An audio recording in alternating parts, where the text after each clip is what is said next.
आप सभी को महापर्व छठ पूजा की हार्दिक शुभकामनाएं। आज छठ पूजा है और इस छठ पूजा के अवसर पे 6 सीखने योग्य बातें मैं बता रहा हूँ, कोशिश कर रहा हूँ। छठ षष्ठ शब्द से बना है। षष्ठ का अर्थ ही होता है 6, इसलिए मैं 6 बातें ही बता रहा हूं। ध्यान से सुनिएगा। कहा जाता है कि पूरी दुनिया उगते हुए सूर्य की पूजा करती है, इस उगते हुए सूर्य की आराधना करता है। लेकिन हम भारतीय इस छठ पूजा में उगते हुए सूरज के साथ साथ डूबते हुए सूर्य की भी पूजा करते हैं। इसका अर्थ ये हुआ, इससे यह सीख मिलती है कि दुनिया में बहुत नामी गिरामी लोग होते हैं। दुनिया में ऐसे लोग होते हैं जिनका दिन अच्छा चल रहा है, समय उनका अच्छा चल रहा है और लोग उनके ही साथ होते हैं। और जिनका दिन बुरा होता है या जो गरीब होते हैं बेचारे, उनका साथ कोई नहीं देता। तो यह समझना चाहिए कि जिनका दिन बुरा है या जो गरीब हैं, उनका दिन ऐसा ही नहीं रहेगा। जैसे सूर्य डूब रहा है वैसे वो उगेगा, और उगेगा तो उसका हर कोई सम्मान करेगा। लेकिन जब वो सूर्य डूबा था, अर्थात जब उसकी स्थिति ठीक नहीं थी, दिन समय ठीक नहीं था, तब भी उस इंसान का महत्व उतना ही होता है जितना अमीर का, जितना बने हुए का। इसलिए उनका भी सम्मान करें जिनका दिन बुरा है या जो गरीब है। दूसरी बात जो छठ पूजा हमें सिखाती है, हमें किसी से कोई भेदभाव नहीं करना चाहिए। और यह देखने को मिलता है भली भांति छठ घाट पर। याद आया ना? क्या अमीर, क्या गरीब, क्या ऊंचा, क्या नीचा, कोई जाति नहीं।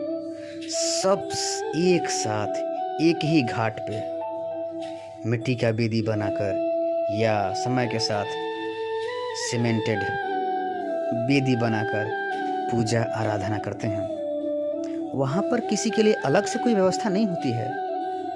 उस घाट पर मिली व्यवस्था में ही सब अपना काम चलाते हैं। तो छठ पूजा यह भी सिखाता है कि हमें ऊंच नीच, भेदभाव, जात पात से ऊपर उठकर कार्य करना चाहिए।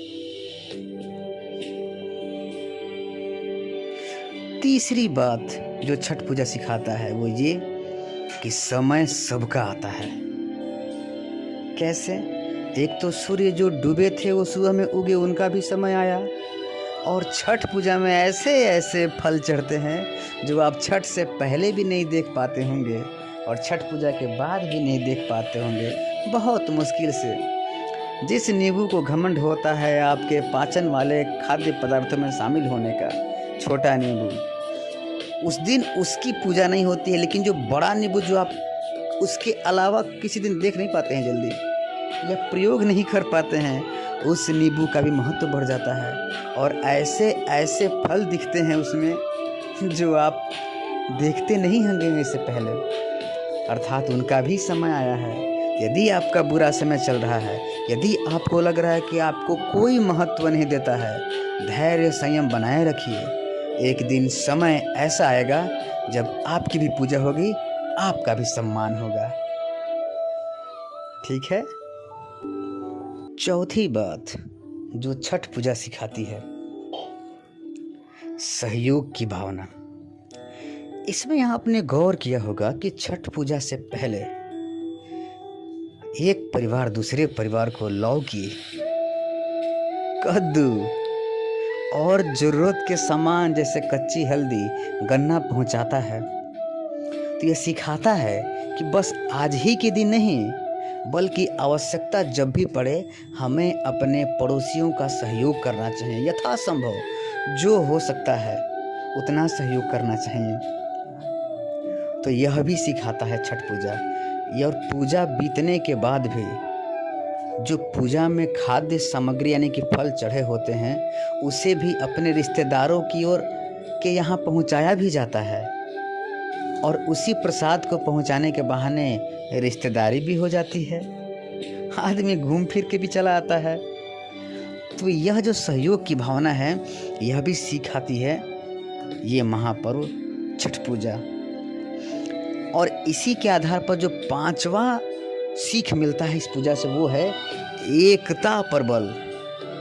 देखिए उस घाट पे जब आप संध्या के अर्घ्य लेने और भोर का अर्घ्य लेने जाते हैं, जब कोई भेदभाव नहीं रहता है, हम सभी एकता के सूत्र में बंधे होते हैं और हमारे लिए नियम भी एक ही होता है। सूर्योदय होगा तो सबके लिए एक समान होगा, सूर्यास्त होगा भी तो भी एक समान होगा। और उस समय जो हम एकता के सूत्र में बंधे हुए हैं, हम मानव रूपी इंसान को प्रयास करना चाहिए कि उसी एकता के सूत्र में आजीवन बंधे रहे। इसी में जन कल्याण है, मानव जीवन का कल्याण है।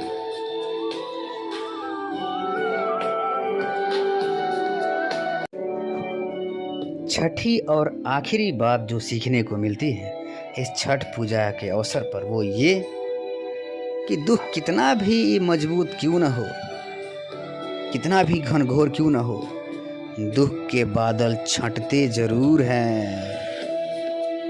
कितना भी बड़ा दुख क्यों ना हो वो छटेगा जरूर। नहाए खाए, पहला दिन नहाए खाए, उसके बाद खरना, उसके बाद छठ पूजा, शाम वाला संध्या का अर्घ्य वाला, उसके बाद सुबह में भोर का अर्घ्य वाला। इतने दिनों तक तपस्या करती हुई माँ के मन में यही आता होगा कि कब यह टलेगा, यह पर्व कब बीतेगा। और जब छठ पूजा के सुबह वाले अर्घ्य के दिन दीनानाथ का अर्थात सूर्य भगवान का दर्शन होता है तो सारे कष्ट, सारे पीड़ाएं हर लिए जाते हैं। इससे यह सीखने को मिलता है कि दुख कितना भी बलशाली क्यों न हो, वह कम, खत्म या नष्ट जरूर होता है।